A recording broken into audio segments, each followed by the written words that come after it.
العالمین والصلاة والسلام على سید الانبیاء والمرسلین وعلى آلہ واصحابہ اجمعین اما بعد فقد قال اللہ تبارک وتعالی فی کتابہ العظیم والشمس وضحاها والقمر اذا تلاها والنہار اذا جلاها واللیل اذا یغشاها والسماء وما بناها والارض وما طحاها ونفس وما سواها فألهمها فجورها وتقواها قد افلح من زکاها وقد خاب من دساها۔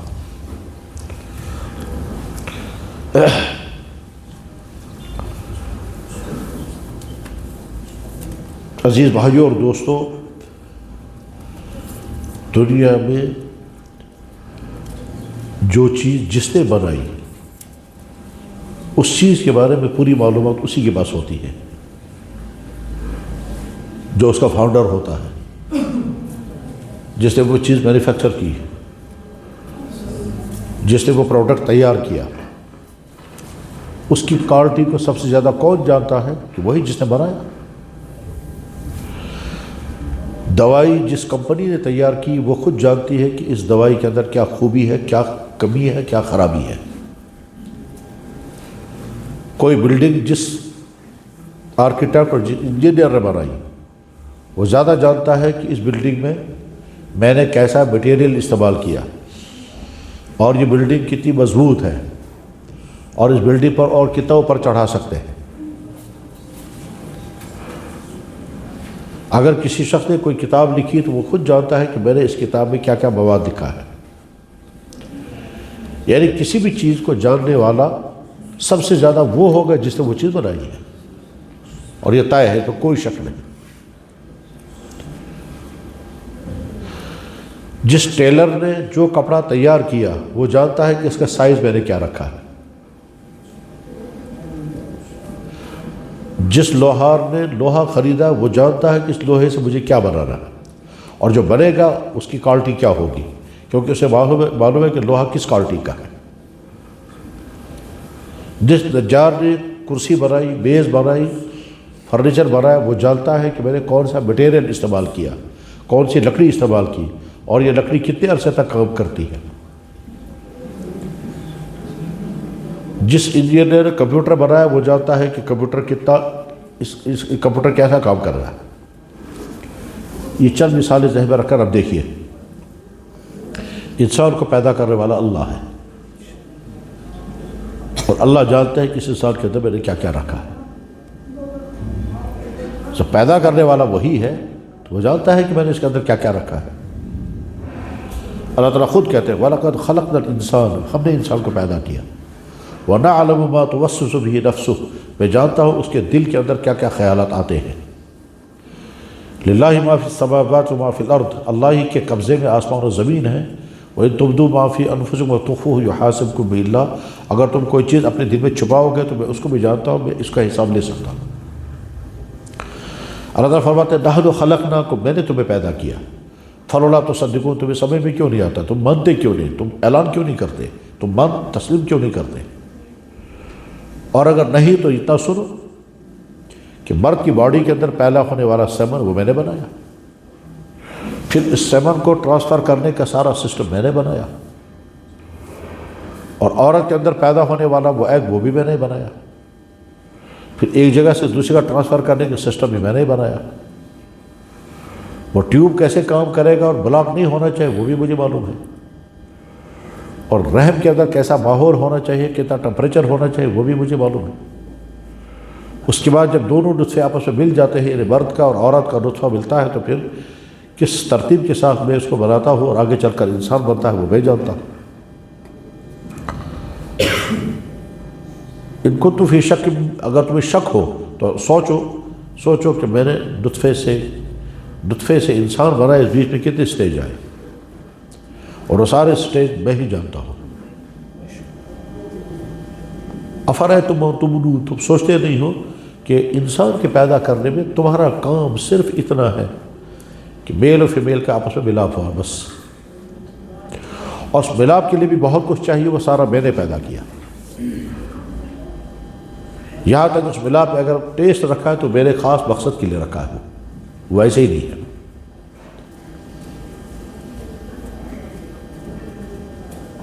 پھر اس پر ایک مرد نکلنے والے سیمن کے اندر کتنے سپرم ہونے چاہیے اس کی کاؤنٹنگ میں میرے کنٹرول میں، وہ کم بھی ہو سکتے ہیں، زیادہ بھی ہو سکتے ہیں، اور یہ بھی ہو سکتا ہے کہ اس کی کاؤنٹنگ کم ہوگی تو پھر وہ بچہ ہی نہیں بنے گا۔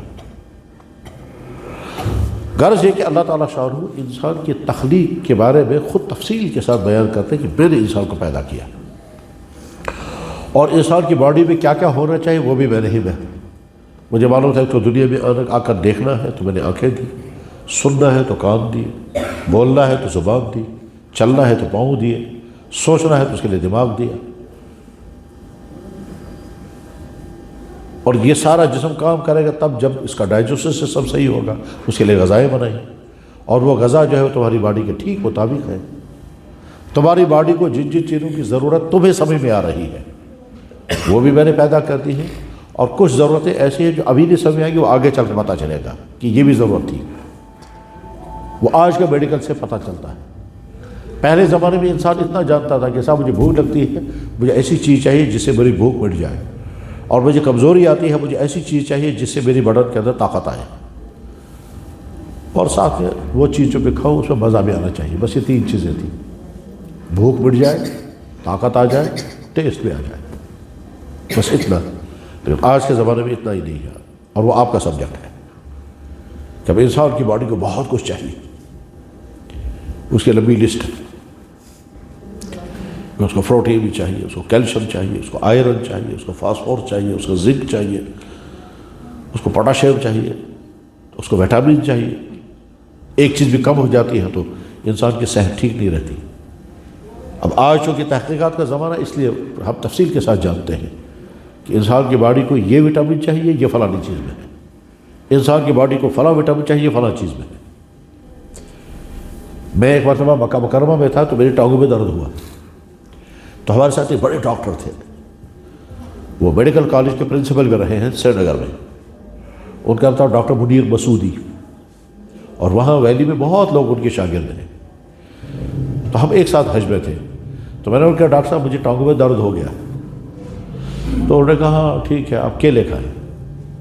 تو میں سوچتا رہا کہ مجھے پھل کھانے کو کہہ رہے ہیں، ڈاکٹر کو دوائی بولنی چاہیے۔ میں نے کہا ڈاکٹر صاحب دوائی بتائیں آپ، کہنے لگے نہیں آپ کیلا کھاؤ۔ میں نے کہا میں تو اس لیے بات کر رہا تھا کہ آپ دوائی بتائیں گے، کہنے لگا میں کہہ رہا ہوں آپ کیلے کھائیے۔ میں نے کہا ٹھیک ہے۔ چنانچہ میں نے کیلا کھایا، ایک دو صبح کو کھائے، ایک دو شام کو کھائے، اگلے دن صبح مجھے ملے، کہنے لگا کیا حال ہے؟ میں نے کہا درد تو کم ہو گیا، مگر مجھے سمجھایا ابھی کیا ہوا؟ انہوں نے کہا اصل میں آپ کی وٹامن ڈی کی لیول کم ہو گئی تھی، کیلے میں وٹامن ڈی ہے، لیول برابر ہو گیا تو درد ختم ہو کم ہو گیا، اور کھائیں گے آپ ختم ہو جائے گا۔ تو آج پتہ چلتا ہے کہ ہماری باڈی کو وٹامن ڈی چاہیے، اور وہ دھوپ میں ہے، کیلوں میں ہے، فلاں چیز میں، فلاں چیز میں۔ تو نقطہ جو سمجھنے کا ہے وہ یہ ہے کہ انسان کو پیدا کرنے والا اللہ، اور اس انسان کے جسم کے تمام تقاضے کیا کیا ہیں، وہ تقاضے بھی اللہ نے رکھے، ان تقاضوں کو پورا کرنے کا سورس بھی اللہ نے رکھا۔ تمہیں کیا کیا چاہیے تھا وہ ضرورت میں نے پیدا کی ہے، اس ضرورت کو پورا کرنے کا سسٹم کیا ہوگا، وہ سورسز کیا ہوں گے جہاں سے تمہاری ضرورت پوری ہوگی، تو وہ میں پیدا کی ہے۔ تمہیں نیند چاہیے، نیند کے بغیر تم ادھورے رہو گے، تم 2 دن 3 دن کام کرو گے، اس کے بعد تم ایگزاسٹ ہو جاؤ گے۔ تو میں نے نیند رکھی ہے، اس نیند کے بعد تمہاری ریپیئرنگ ہو جاتی ہے، تو اگلے دن پھر کھڑے ہو جاتے ہو۔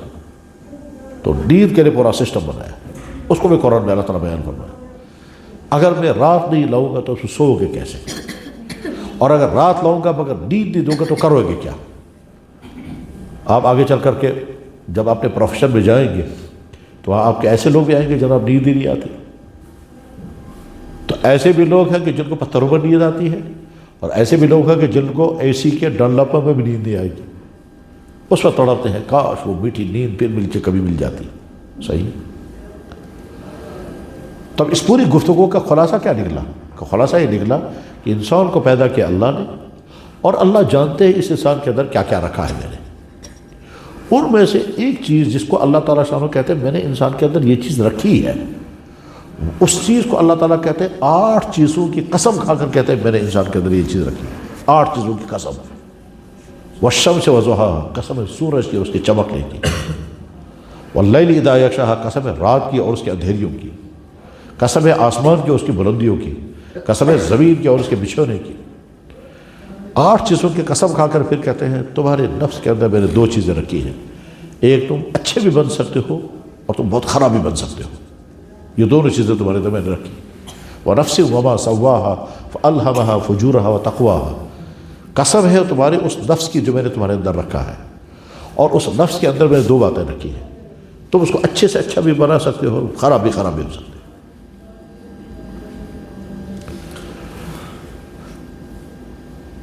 یہاں سے باہر جموں سے آگے وہاں ساؤتھ انڈیا میں ایک ڈاکٹر کے پاس ایک پیشنٹ آیا، وہ بہت ہیلتھی تھا، تو اس ڈاکٹر نے پیشنٹ کو دیکھا تو اس کے بعد اس کی نیت خراب ہو گئی۔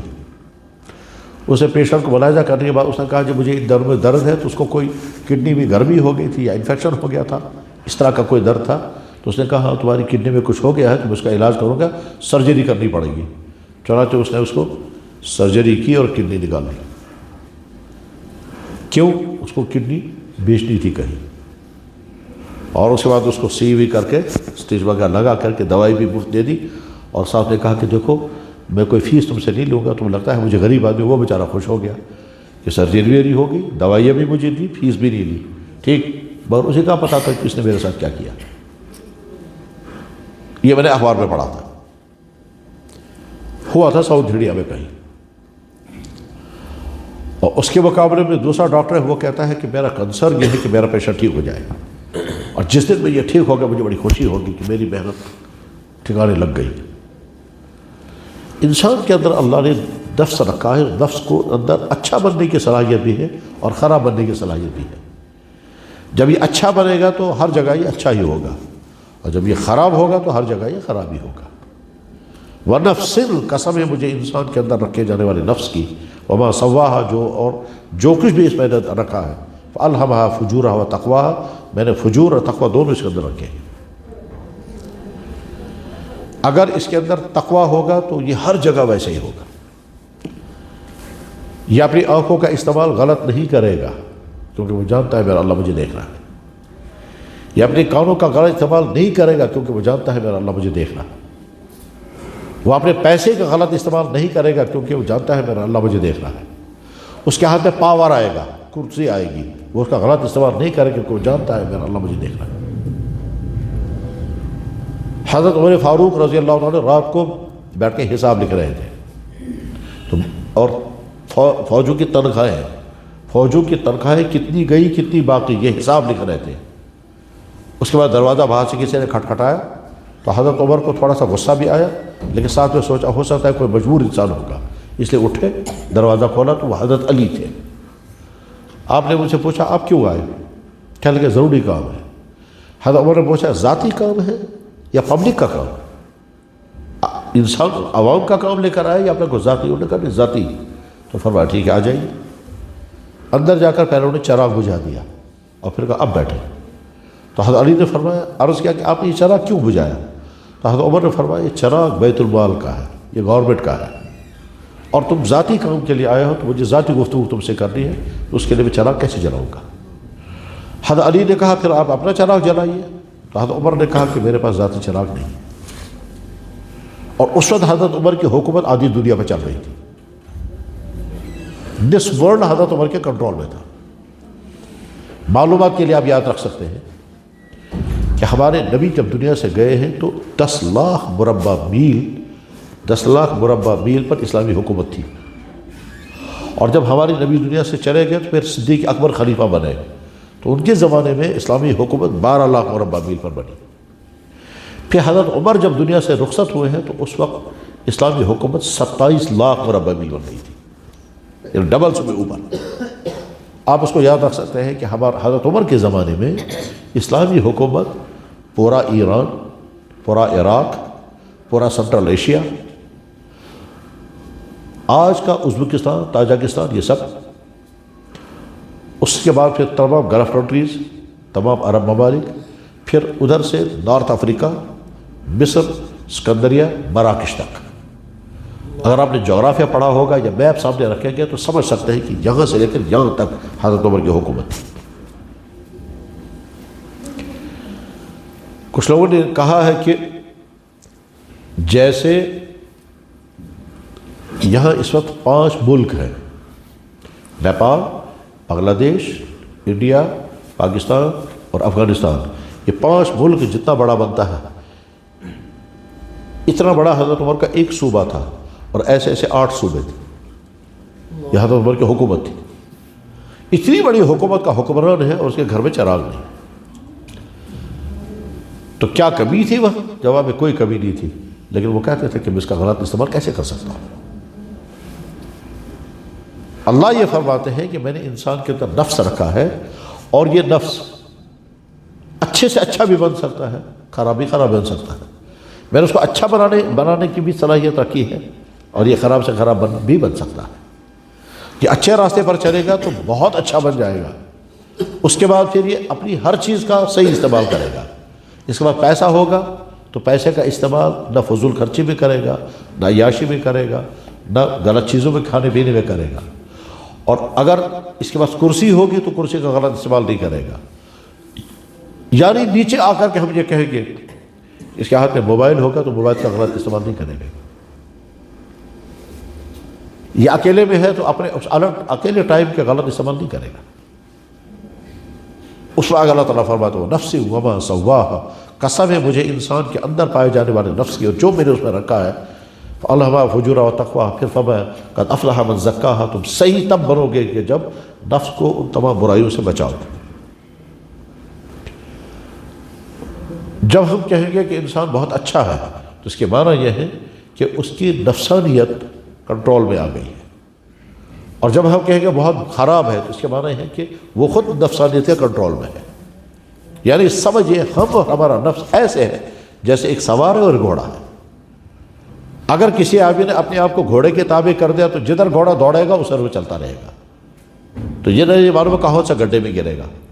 اور اگر کسی آدمی نے گھوڑے کو اپنے کنٹرول میں رکھا ہے تو یہ علامت اس بات کی ہے کہ اسے اپنے نفس کنٹرول میں رکھا ہے، جدھر چاہے گا ادھر چلائے گا.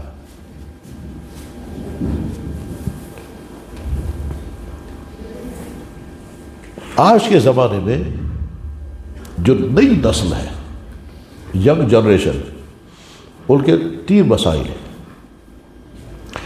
نمبر 1 ان کا مائنڈ سیٹ خراب نہیں ہونا چاہیے. نمبر 2 ان کا کیریکٹر خراب نہیں ہونا چاہیے. اور نمبر 3 ان کی صحت صحیح رہنی چاہیے. مائنڈ سیٹ خراب ہونے کے معنی کیا ہے؟ ایک طرف سے شرک ہے اور ایک طرف سے ایتھیزم ہے. کچھ لوگ خدا کا انکاری کرنے والے ہیں اور وہ پورا ایک محاذ کھڑا ہے اس وقت. دوسری طرف سے شرک ہے، وہ اللہ کے ساتھ نہ جانے کن کن کو جوڑ رہے ہیں. تو اس انسان کو ان سے بھی بچنا ہے اور اس سے بھی بچنا ہے. چونکہ سوشل میڈیا کا زمانہ ہے تو پہلے زمانے میں اگر کوئی انسان اپنی غلط سوچ پھیلانا چاہتا تھا تو اس کو جلدی فالوور نہیں ملتے تھے. آج تو بس ویب سائٹ کھول دی ہے اور شروع کر دے گا، پھر ساری دنیا میں کہاں پہنچے گا. ایسا بھی ہو سکتا ہے کہ ایسے لوگ ہوں گے جن کے 2-3 ہی فالوور ہوں گے، لیکن سوشل میڈیا پر لگتا ہے کہ ساری دنیا سن رہی ہے ان کو. آج کا زمانہ ایک طرف سے الہاد کا، ایتھیسزم کا، انکار خدا کا، وجود خدا کا انکار کا زمانہ ہے. تو آج کے جوان کو ایک طرف سے اس سے بھی اپنے آپ کو بچانا ہے. اور بظاہر اس کے پیچھے وہ لاجک ہے یا فلاسفی ہے، اور اسے بہت سارے فلاسفر بھی پیچھے سے کھڑے ہیں. آج کا ساری دنیا میں کتاب بڑی مشہور ہے، ٹھیک، ڈاکن کی. کہتے ہیں آرگومنٹ کی دنیا میں بالکل بوکس کتاب ہے، لیکن چونکہ دنیا میں پسند اس لیے کی جا رہی ہے کہ اس کے نتیجے میں پابندیاں ہم سے ختم ہو جائیں گی.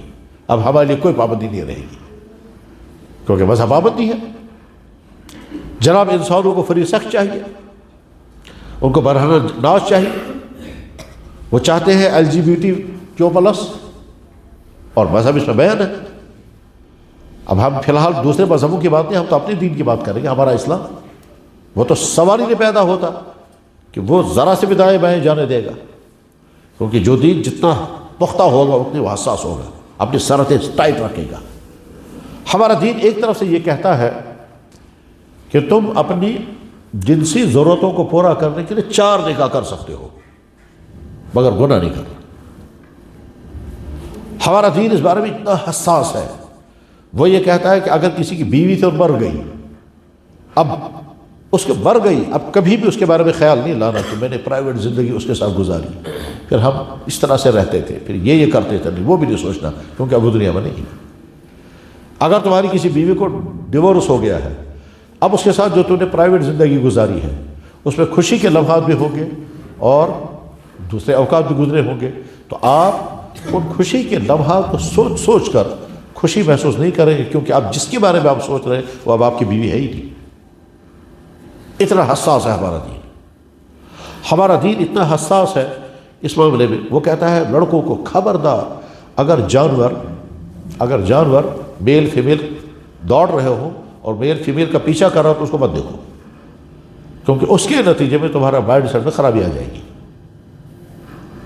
اس بارے میں ہمارا دین بہت زیادہ حساس ہے، کیونکہ وہ چاہتا ہے کہ انسان کا کیریکٹر بالکل صاف شفاف رہے، اتنا صاف شفاف۔ اللہ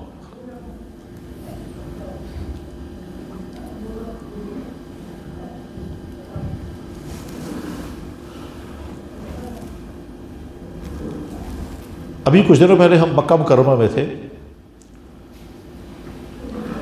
ایک عورت گر گئی، اس کو کھڑا کرنا ہے، تو ایک شخص دوڑ کر کے آیا، اپنا رومال عورت کے ہاتھ پر رکھا، پھر ہاتھ پکڑ کر اوپر کھڑا کیا۔ میں حیران ہو گیا دیکھ کر، میں نے کہا ہمارے ذہن میں تو نہیں آئے گا یہ، ہم تو سیدھے جا کر ہاتھ ہاتھ پکڑیں گے۔ اس نے پہلے اس کے ہاتھ پر رومال رکھا، پھر پکڑا کہ میں اجنبی عورت کو ٹچ نہیں کروں گا۔ آپ کہیں گے یار یہ تو بہت سخت معیار ہے، کہ معیار نہیں، اصول ہے یہ، کیونکہ وہ ینگ عورت تھی تو اس نے اٹھایا اسے، مگر پہلے رومال پہ ہاتھ رکھا، یہ ہاتھ پہ پہلے رومال رکھا پھر اسے اٹھایا۔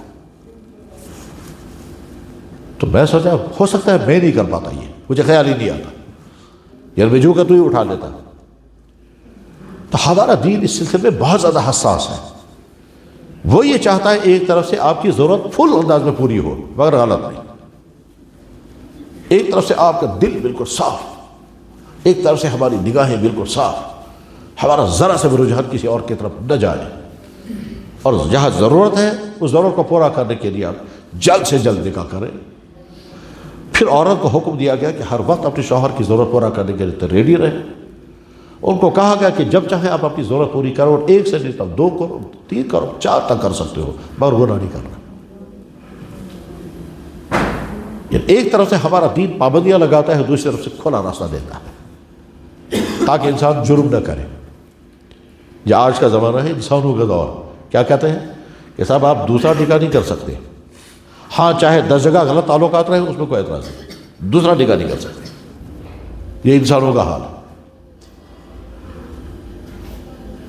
ابھی ایک اسٹیٹ میں قانون بنا ہے کہ اگر ہمارا ملازم دوسرا نکاح کرے گا تو یہ کرائم میں آئے گا، اور اگر کسی کے ساتھ ریلیشن ہو وداؤٹ میرج اس میں کوئی حرج نہیں، وہ الاؤ ہے، اسٹیٹ قانون بنا رہا ہے۔